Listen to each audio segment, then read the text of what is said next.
कोडोलीमधील पांढरा बंगला परिसरात दिंडोरी प्रणीत श्री स्वामी समर्थ आध्यात्मिक आणि बालविकास केंद्र कार्यरत आहे।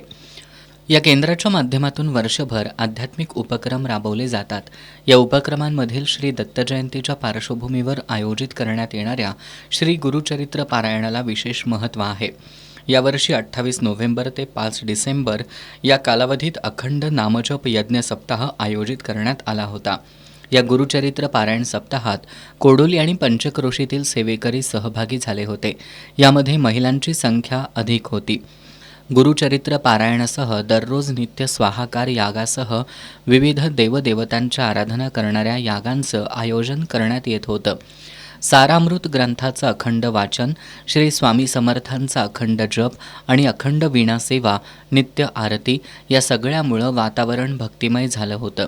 गुरुवारी श्री दत्त जन्मकाळानिमित्त श्री दत्तात्रयांच्या जन्माचं वर्णन असलेल्या गुरुचरित्राच्या भागाचं वाचन केल्यानंतर पारायणात सहभागी सेवेकऱ्यांसह उपस्थितांनी अवधूत चिंतन श्री गुरुदेव दत्तचा गजर केला।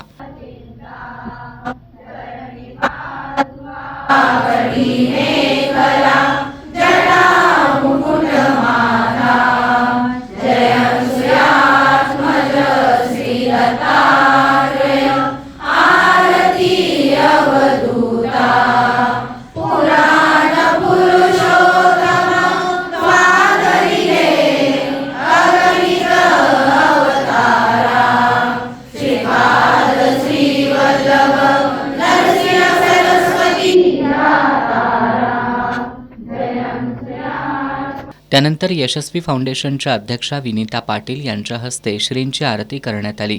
काल शुक्रवारी महाप्रसादानं या पारायण सोहळ्याची सांगता झाली। कोडोली आणि पंचक्रोशीतील हजारो स्वामी भक्तांनी या महाप्रसादाचा लाभ घेतला। पारायण सोहळ्याच्या यशस्वीतेसाठी कोडोली आणि परिसरातील सेवेकऱ्यांनी परिश्रम घेतले।